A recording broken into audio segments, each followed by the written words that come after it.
नमस्कार मित्रांनो, लग्नाआधी संभोग करण्याबद्दल सर्व धर्म काय म्हणतात? मित्रांनो, हे जाणून घेण्यासाठी व्हिडिओ शेवटपर्यंत पहा।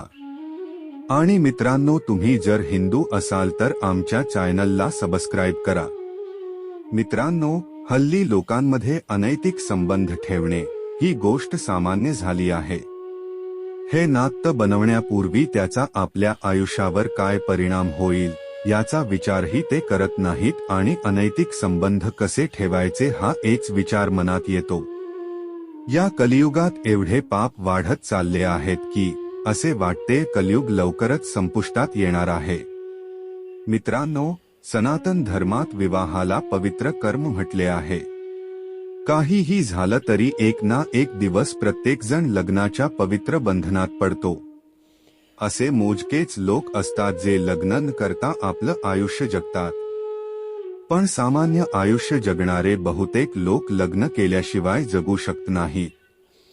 आपल्या हिंदू धर्मात असे 4 आश्रम सांगितलेले आहेत, ते म्हणजे ब्रह्मचारी आश्रम, गृहस्थ आश्रम, वानप्रस्थ आश्रम आणि संन्यास आश्रम। याशिवाय 4 पात्रेही आहेत जी ईश्वरानेच निर्माण केली आहे।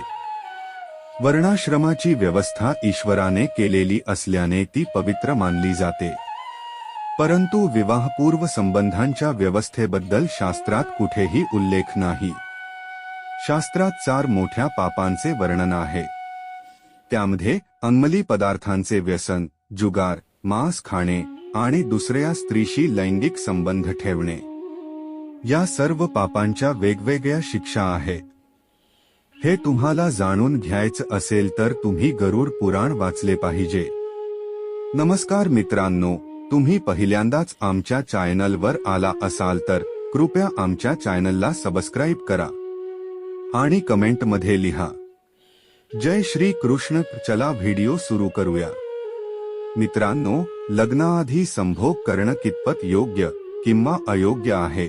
आपल्या पत्नीशिवाय इतर स्त्रीला परकीय स्त्री असे म्हणतात आणि जोपर्यंत पुरुष एखाद्या स्त्रीशी विवाह करत नाही तोपर्यंत ती स्त्री त्याच्यासाठी परकी आहे आणि परकीय स्त्रीशी संबंध ठेवण्यास शास्त्रांमध्ये सक्त मनाई आहे। पण शास्त्रांमध्ये अशी अनेक उदाहरणे आहेत की ज्यानुसार महिला आणि पुरुषांना त्यांच्या आवडीनुसार आपला जीवनसाथी निवडण्याचा अधिकार आहे। वैदिक काळातही स्त्री पुरुषांनी स्वतःच्या मर्जीने विवाह केल्याचे पुरावे आपल्याला धर्मग्रंथांमध्ये सापडतात। त्यामुळे धर्मग्रंथांत ह्या गोष्टी चुकीच्या आहेत असे जोपर्यंत आपणास तशी उदाहरणे सापडत नाहीत तोपर्यंत आपण ह्या गोष्टीला चुकीचे सिद्ध करू शकत नाही। कारण शकुंतला, उर्वशी, चित्रलेखा आणि चित्रांगदा इत्यादींनी लग्नापूर्वी आपल्या आवडीच्या पुरुषाशी संबंध ठेवल्याची माहिती आपणास आपल्या धार्मिक ग्रंथ आणि पुराणांमधूनच आपल्यासमोर येते।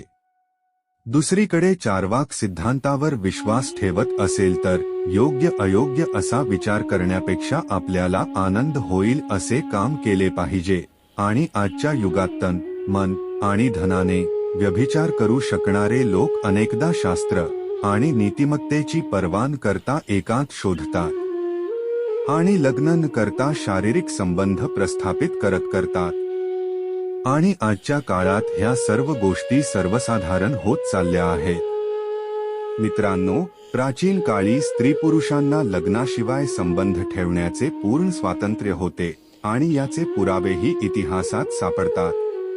प्राचीन काळी नैसर्गिक आपत्ती आणि शत्रूंपासून वाचण्यासाठी माणसाने एकत्र राहायला सुरुवात केली तेव्हा त्याने स्त्रियांवर ताबा मिळवण्यासाठी लग्नासारखे कडक नियम केले, पण लैंगिकतेच्या सुखापासून माणूस वंचित राहिला तसे कधीच झाले नाही।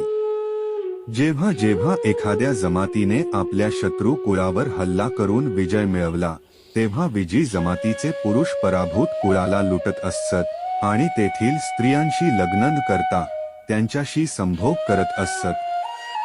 हे सर्व प्राचीन इतिहासात दिसून येते। अगदी प्राचीन काळीही राजा महाराजा विवाह न करता स्त्रियांशी शारीरिक संबंध प्रस्थापित करीत असत आणि समाधानी झाल्यावर ते त्या स्त्रीला दुसऱ्याला विकत असे। राजा महाराजांच्या काळात ही सर्व श्रीमंती आणि वैभव उपभोगून ही स्त्री एक वस्तूच राहिली होती. जरी हे सर्व राजे आणि स्त्रियांना लागू होत नसले तरी इतिहासात अशी पात्रे आहेत जी संभोग करण्यासाठी वापरली जात होती. इतर राज्यांतून आणलेल्या स्त्रियांशी राजांनी मनमानी पद्धतीने शारीरिक संबंध कसे प्रस्थापित केले याचे वर्णन इतिहासात आहे. मित्रांनो, जर बायबलवर विश्वास ठेवला तर पृथ्वीवर आदम आणि हैवान यांनी लैंगिक सुखासाठी स्वर्ग सोडला होता. ह्या गोष्टी प्रत्येक युगात चालत आल्या आहे आणि त्याचा दाखला प्रत्येक धार्मिक ग्रंथात दिसून येते. पण लग्नाआधी संबंध ठेवण्याच्या तोट्यांकडे आजच्या काळात कोणी कधीच लक्ष देत नाही.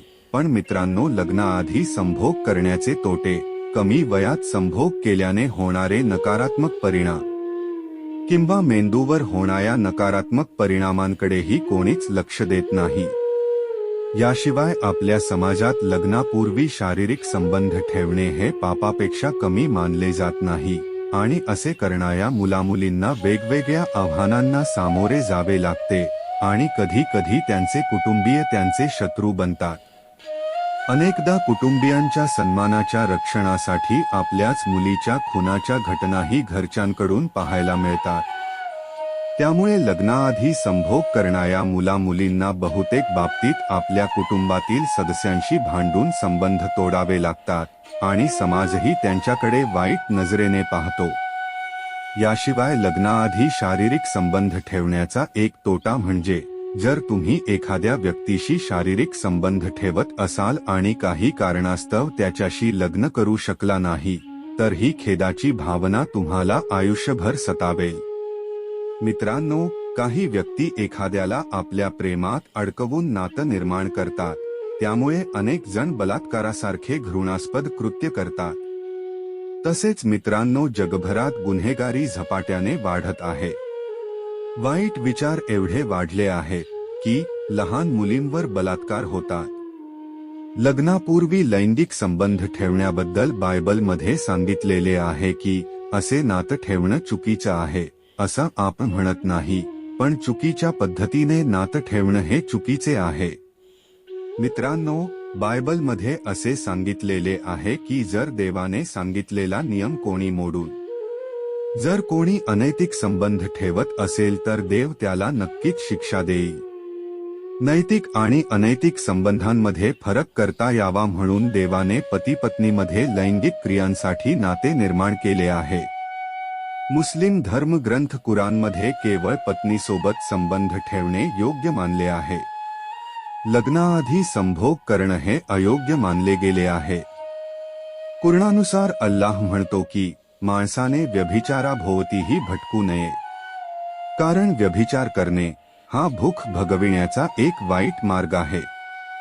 मित्रांनो, हिंदू धर्मात अथर्ववेदानुसार स्त्री-पुरुषांनी विवाह झाल्यानंतरच लैंगिक संबंध ठेवावेत, मग तो मुलगा असो वा मुलगी.